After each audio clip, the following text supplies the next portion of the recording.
김생 친구들 안녕. 이상한 가족의 이야기 몇 명 안 남았는데 이어서 플레이를 해보도록 할게.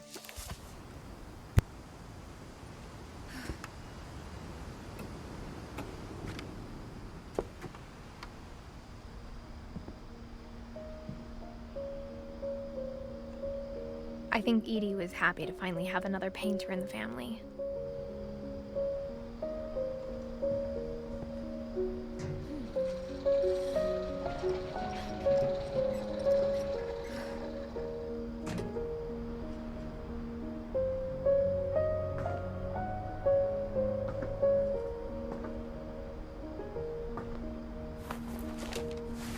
Milton Finch in The Magic Paintbrush.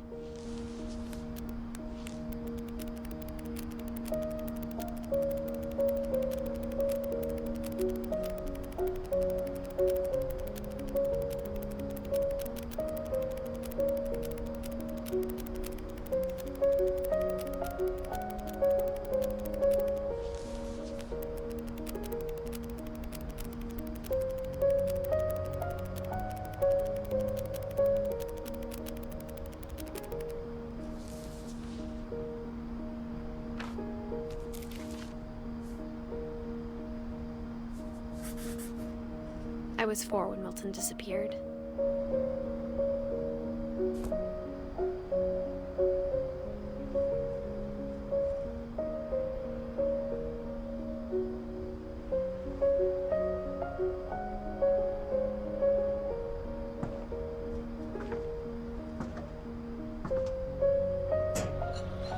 Mom spent months searching for my brother. Then she sealed the doors.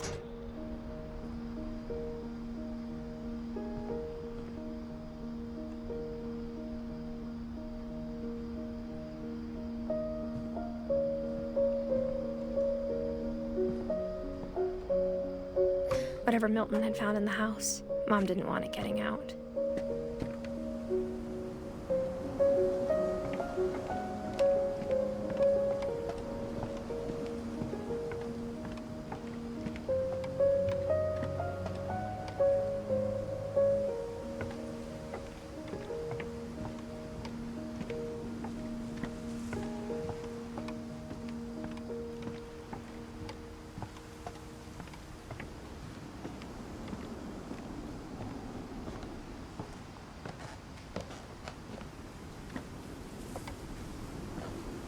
Mom definitely blamed Edie, but I think Louis blamed himself.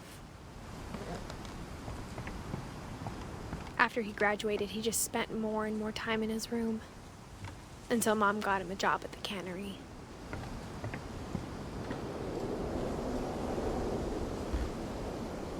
Everyone always told me to stay out of Louis's room, except Louis.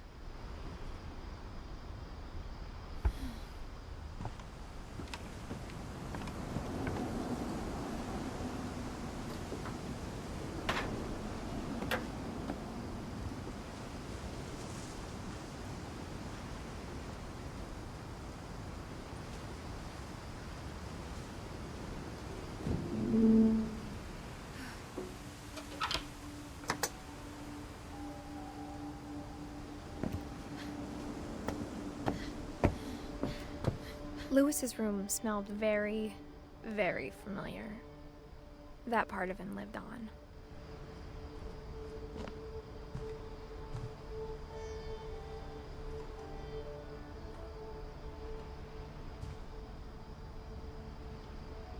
Louis and I spent a lot of time playing games together, but he was surprisingly bad at them. He died a lot.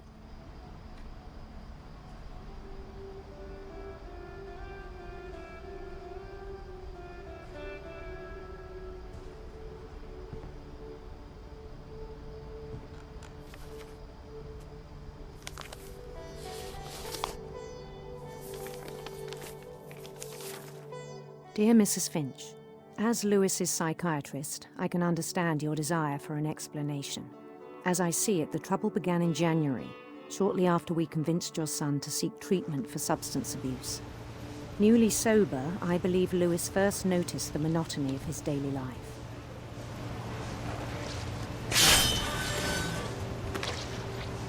He kept working at the cannery.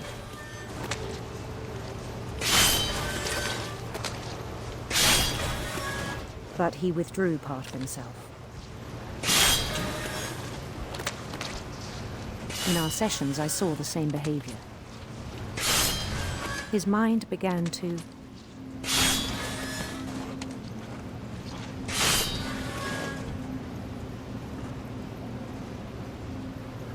wander.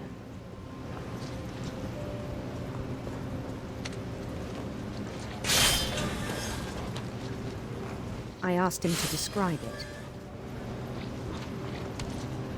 He said he started small, imagining a labyrinth. He'd feel his way about. Then something moved. Bats. And toads.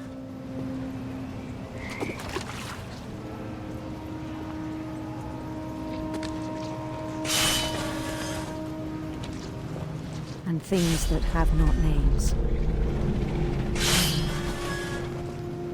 He knew it was all in his head. But he took it very seriously. I had hoped he'd find himself.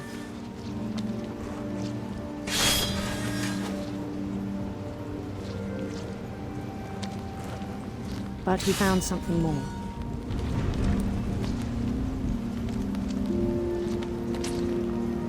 I worried about him then. Daydreaming at the cannery.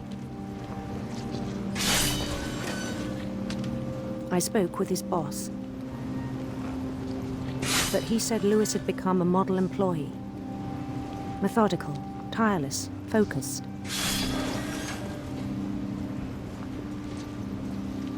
Like a whole new Lewis.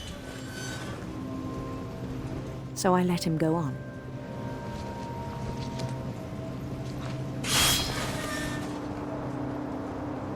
I even encouraged him.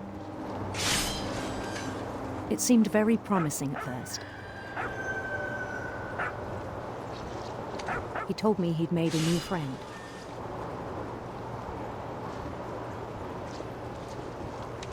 On the edge of a city he named Lewis Topia.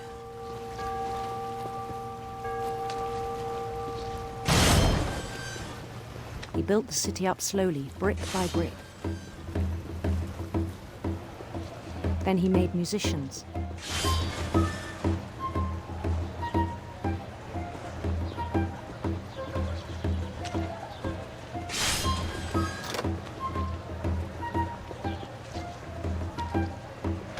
And songs for them to play.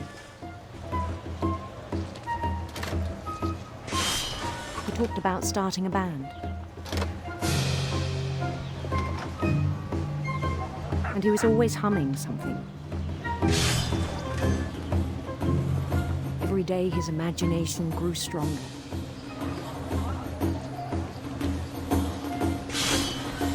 He no longer spoke at the cannery. But his chopping was as reliable as ever.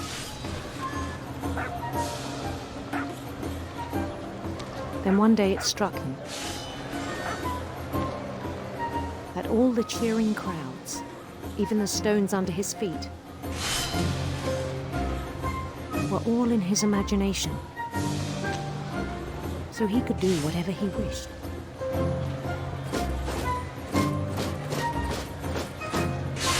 He held an election for mayor, and he won. They begged him to stay, but his mind was already wandering. It became a game for him.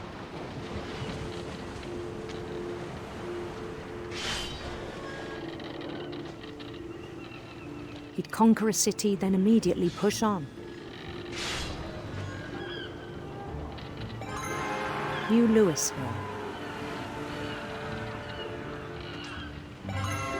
St. Louis. He started drifting away from our reality.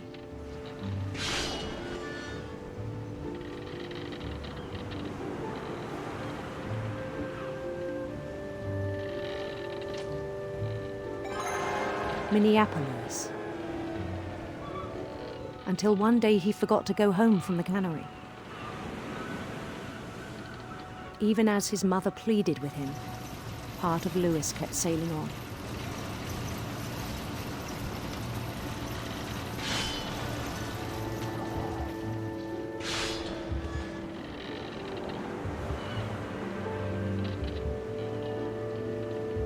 In Lewisburg, he heard rumors of a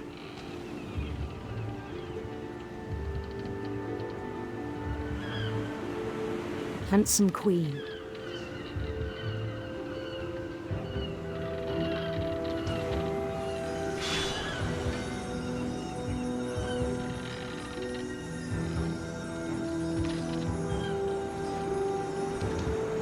The queen was on her own quest for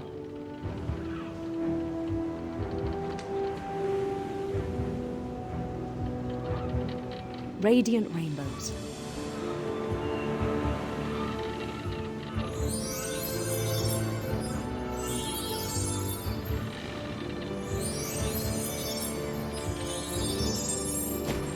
He followed the sound of her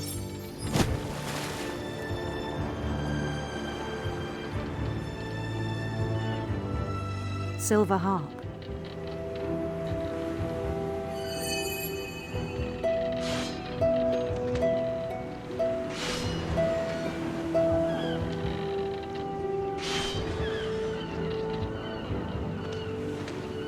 His chase led him to a golden palace east of the sun and west of the moon. Even then, his logic remained sound.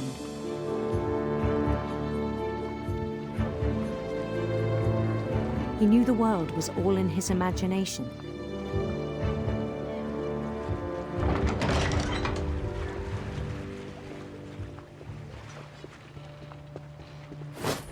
But he was so proud of having created it.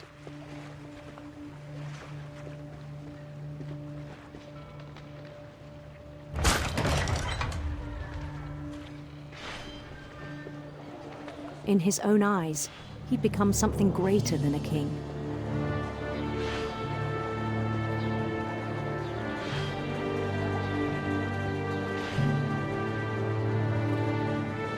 For someone who'd never known success in the real world, I think it was overwhelming.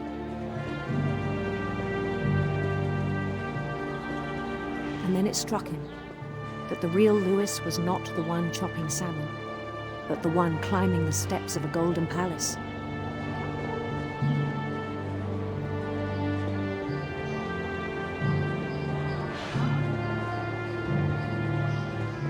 My imagination is as real as my body, he told me. It was hard to argue with him.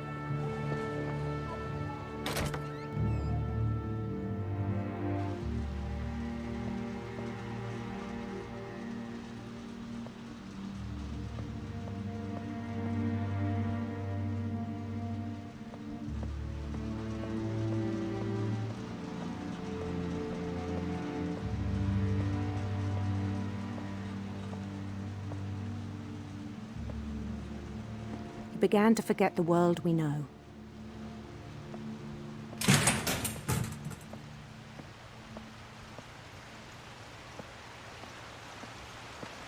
I think it pained him to remember Lewis, the cannery worker.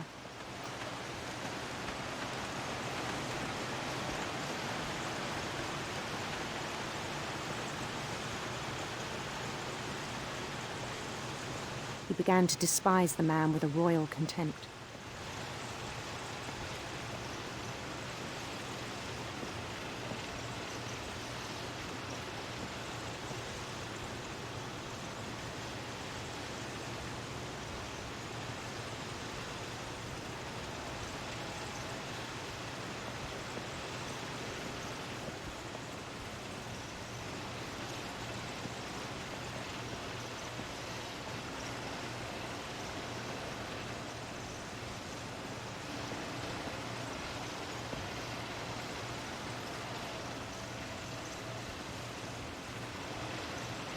I still thought I could save him.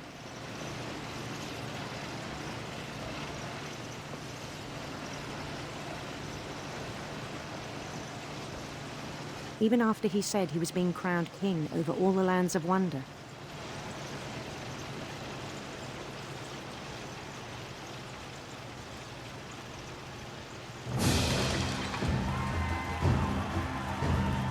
The palace would be packed with his companions.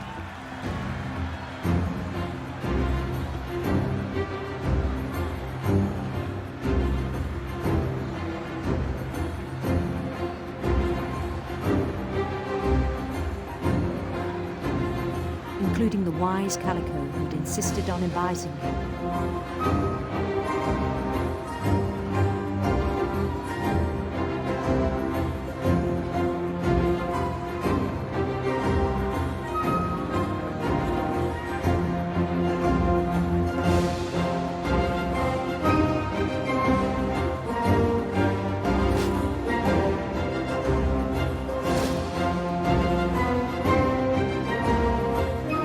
His queen waited, holding his crown.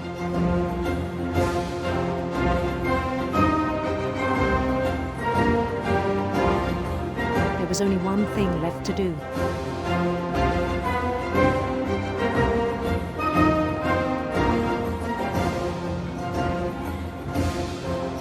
Bend down his head.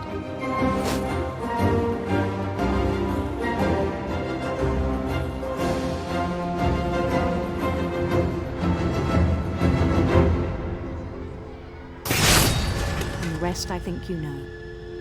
Mrs. Finch, your son was a kind man who will be missed by all of us who knew him.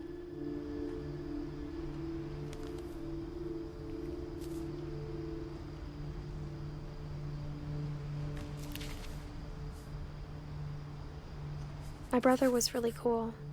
I wish you could have met him.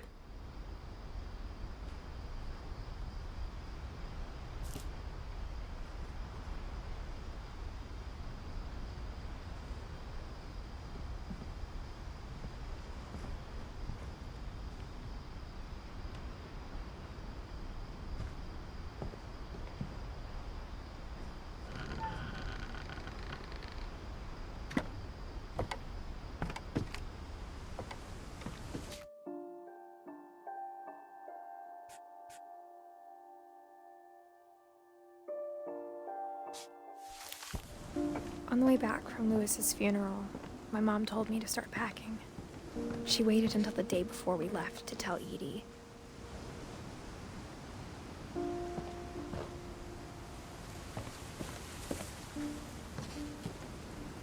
I'm not sure if she wanted to make it easier or harder.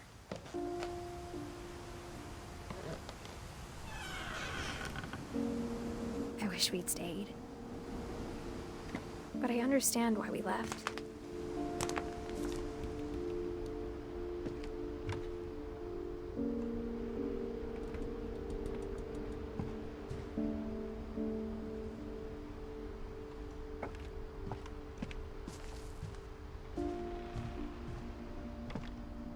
My mom ended up leaving everything behind. What happened that night had been coming for a long time. Maybe it should have come sooner.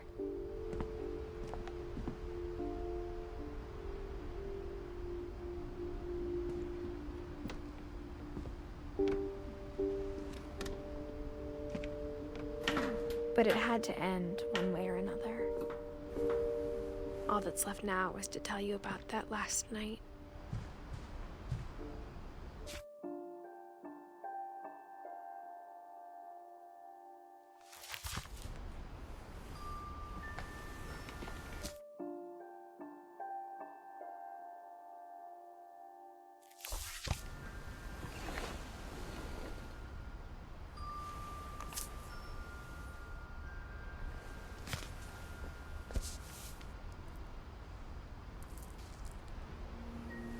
That whole last day, Edie just watched us pack and didn't say a word. Until supper, when she raised her glass and said, "To our final night together, and all our final nights apart." Grandma, you know what I said about alcohol. Some of your medications are very Edith, specific. I left a present for you in the hallway. Why don't you go open it? The grown-ups have to argue now. I'm sorry, you're right. We're all leaving tomorrow. Let's just enjoy our last... I'm not leaving. Edith, you're excused.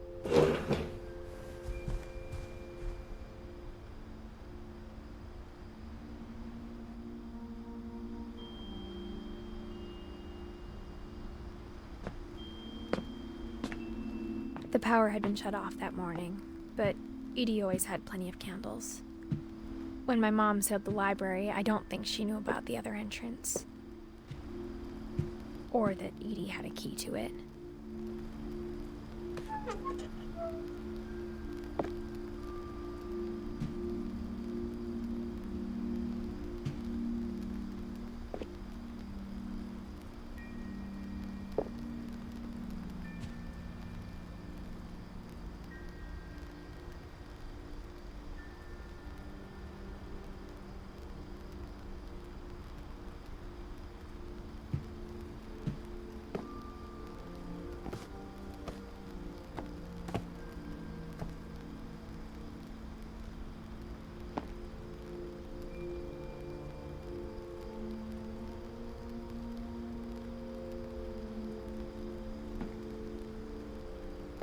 That thing you're afraid of isn't going to end when you leave the house.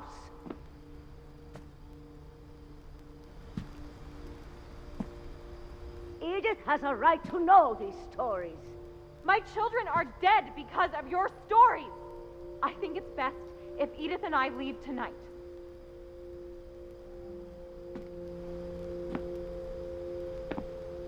We'll have the nursing home send a van for you in the morning, okay?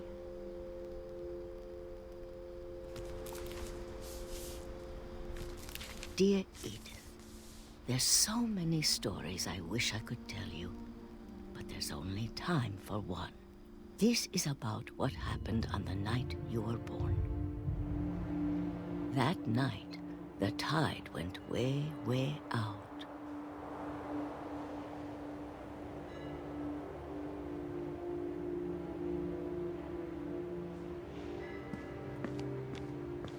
It was the first and last time I ever saw the old house aground.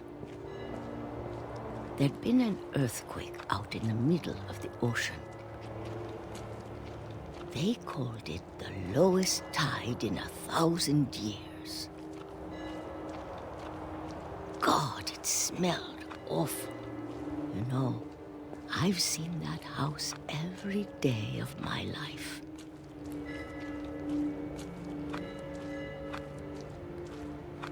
But I never thought I'd go back to it. When the fog rolled in, I lost my way.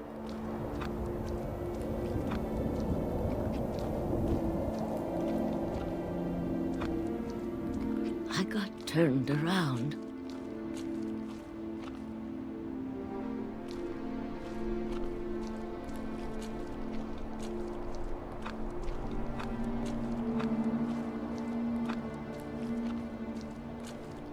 For a while, I wandered.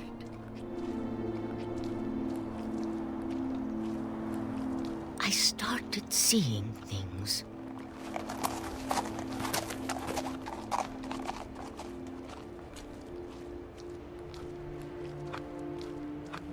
Things I'd forgotten had ever existed.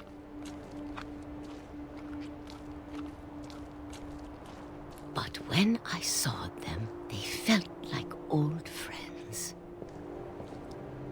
That night, a lot of things came back to me. Or maybe I came back to them.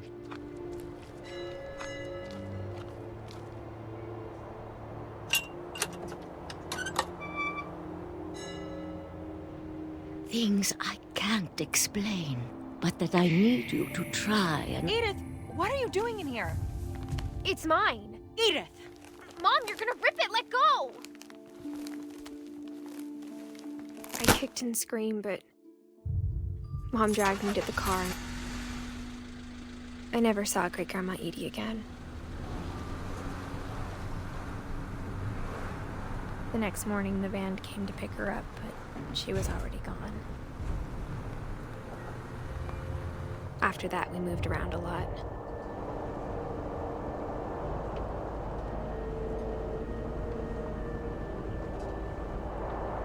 We both tried to make the best of it.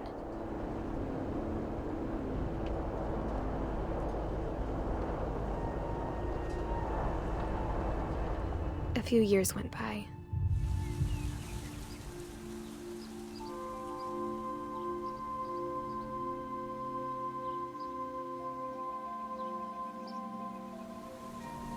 My mom didn't like to talk about it, but she started getting sick a lot.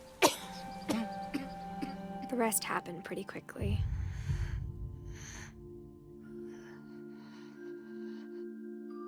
She got better for a while,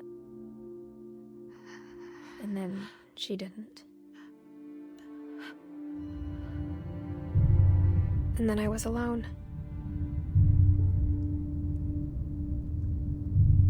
The last Finch left alive.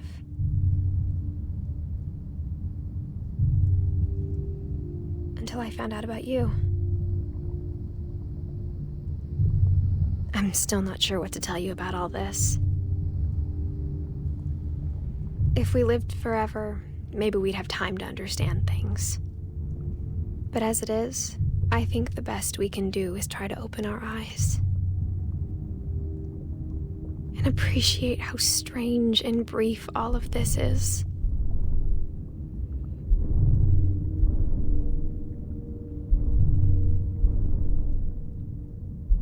This journal was supposed to be for you. But now I hope you'll never see it. I just want to meet you and tell you all these stories myself. But I guess if you're reading this now, things didn't work out that way.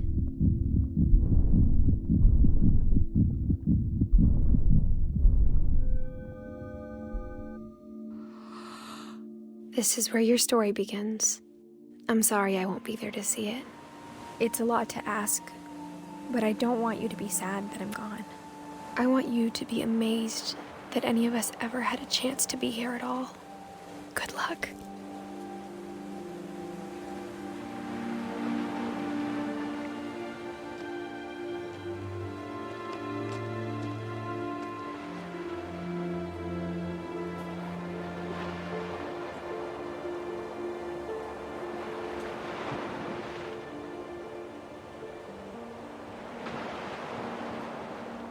지금 게임이 끝난 것 같은데 할머니까지 받고 ODIN 오른쪽 밑에 지금 한 명이 빠진 건지 아니면은 어떻게 1937년 처음부터 해야 되나?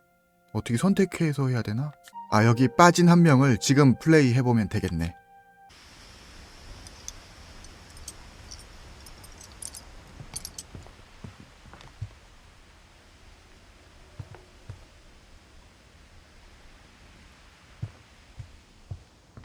Her room was like a museum.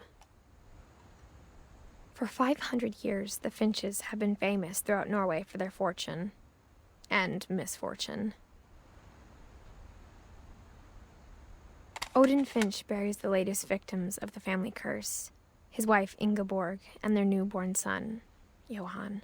On January 7th, 1937, he set sail with his family and his house, hoping to leave the curse behind. But 40-foot waves off the coast of Washington send the house and Odin to the bottom of the sea. Odin's daughter Edie, with husband Sven and baby Molly, step ashore on their new home, Orcas Island. Odin Finch is the first to be buried in the new family cemetery. His daughter Edie is already dreaming of a new Finch house.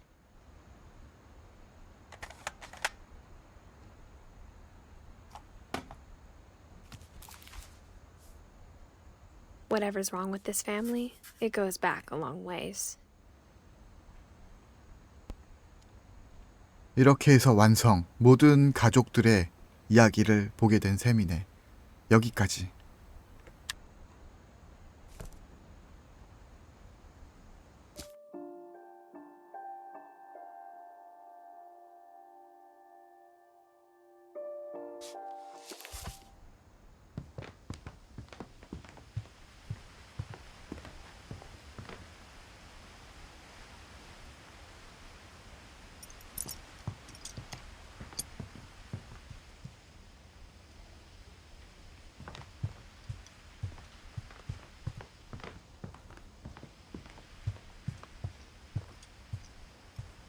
Edie gave a big interview about a mole man living under the Finch house.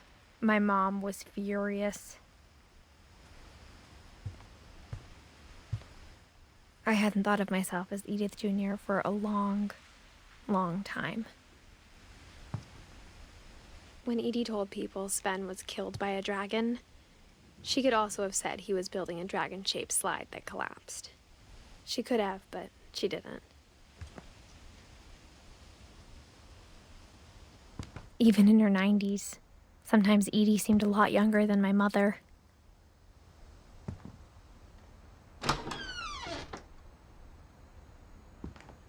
The only trace Grandpa Sam's first wife Kay left on the house was the pink bathroom. It was a pretty big trace.